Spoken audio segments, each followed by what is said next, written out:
Hey, how are y'all doing today? Doing good. Thank you for asking. Again, as a reminder to everyone on the call, we are now joined with head coach Tyson Summers of Georgia Southern. If you have a question for Coach Summers, please press star one, your telephone's keypad at this time. The Eagles are coming off of a 24-9 victory in the first Sun Belt Conference game of the season in Mobile, Alabama against South Alabama. And now the Eagles travel back home and host UL Monroe. Game will kick off at 6 p.m. Eastern this Saturday and will be televised on ESPN3. Coach, before we get to any questions, could you give us your thoughts on last week's win against South Alabama and the upcoming game against UL Monroe? Well, I think Coach Jones and his staff have done a really good job there. I thought we were, very fortunate to be able to come out of our first road game, first conference game with a win. And, I think the overriding thing that our guys have been able to do at this point in time is they've been able to play hard, and they played together, and I think they've done a good job of those things, and I think that's what's given us an opportunity to be successful for the first 2 weeks as we head into week 3 here with Louisiana Monroe.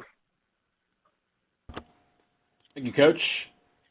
Just a reminder to everyone on the call, please press star one at this time to get in the queue to ask questions.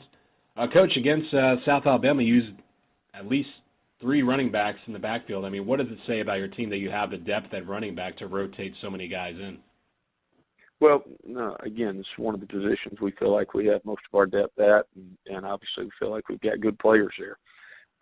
Really between Matt, L.A., and between Wesley, I think that all 3 of them have big playability, and I certainly think that they have a drive their ability to be able to help us with what we need. And I think that all 3 of those guys are outstanding young men and have their priorities right and are doing a good job in the classroom as well. So, those are the kind of positions and the blessings that we have here at Georgia Southern, being able to recruit guys to that position. Coach, what can you say about your defense that was able to hold South Alabama to just, a few points and also contain one of the conference's best tight ends in Gerald Everett? I think, like I said earlier, I think that they're playing really hard. They've bought into what we're trying to do defensively since Coach Costatini and I got here, and what we're trying to add with a defensive mentality, certainly, and trying to play well. I certainly think that, what we've done a nice job at this point in time is not giving up explosive plays. I think our players did a nice job last week of being able to keep people, out of the end zone, and anytime you can do that, and be able to keep people from getting in situations where they can get points. And obviously the big thing, if you look up, and we were able to hold those guys to 3 field goals rather than 3 touchdowns. It's a different ball game if it's 3 touchdowns. And if we can continue to play as hard as we are and continue to communicate the way that we have, we'll have a chance to be good on that side of the ball. Coach, what have you seen from UL Monroe? To this point in time, I think that, what you see is exactly what Matt brings to the table. I mean, right now you look at Coach, first-year coach, obviously been in that state for a long time, a number of times been Conference Coach of the Year 3 different times in his career, won 10 games last year at Nice, won 10 games in 2013. A guy that's been very successful, certainly going to make sure that, they're going to feel like they've got to be able to run the ball on offense, and I think that certainly with what we do here, I believe that that's what you've got to do to be able to be successful, and that's what they're doing offensively, doing a nice job with their quick passing game and some of the things that they do with it. Certainly think they have talented players around them on that side of the ball defensively. I think that you see kind of the overlap from from what Coach has been, and then I think obviously, you see a seasoned veteran coach and Mike Collins on the defensive side of the ball, a guy that's been at a lot of different places and done a great job where he's been, a guy that's coached in the SEC and knows that state very well.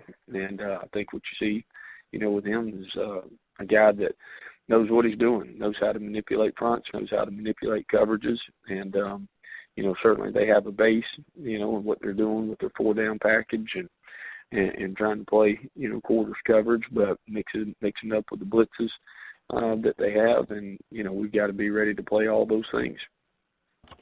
Coach, finally, what does it mean to you and the program to receive votes in this week's coaches poll for the top 25? Well, I think it's a huge deal for our program. I think, I was able to hear the last little bit of what Coach Satterfield had to say about the App State, and I think the same thing rings true with us here at Georgia Southern. If you're able to look at, what's really still a very young program. We've been playing football for 35 years and, 6 national championships and obviously won the Sun Belt 2 years ago, then won a bowl game this past year in our first opportunity. Just the volumes of where our university's been able to come and the support that we have. I think obviously a lot of what we've been able to do is because of our athletic director, Tom Kleinlein, expansion to our stadium since he's been here, moved to the Sun Belt, immediate success in what we've been able to do. And I think you got to give a lot of credit also to high school coaches in this area that continue to give us the opportunity through transitions to be successful. And if we didn't have a fertile recruiting area, then we wouldn't be able to do that. And it means the world to us to be at this place right now where we can feel considered in that point in time. But we know that, for us, we've got to be able to play 12 one-game seasons. We've got to worry about Louisiana Monroe this week and got to go through this, process each week and treat each week, like I said, as 12 one-game seasons. And this is all we need to worry about is attacking the moment, attacking the day, and hopefully our preparation will take over when we get to Saturday nights. All right, Coach, thank you very much for your time today. We appreciate it. Yes, sir. Thank you all so much.